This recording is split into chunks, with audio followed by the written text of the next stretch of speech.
nag-share ng live. Thank you so much.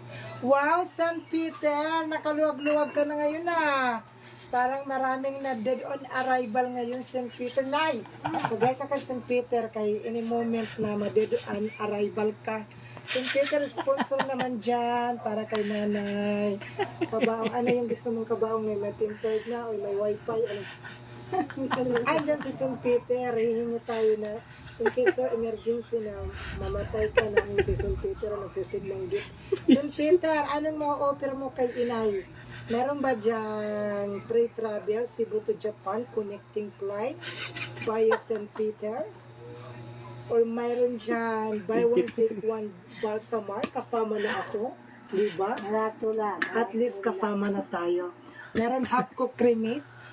Ano, may St. Peter meron half cook cremate. Half body kay sinanay yung kalahati nito.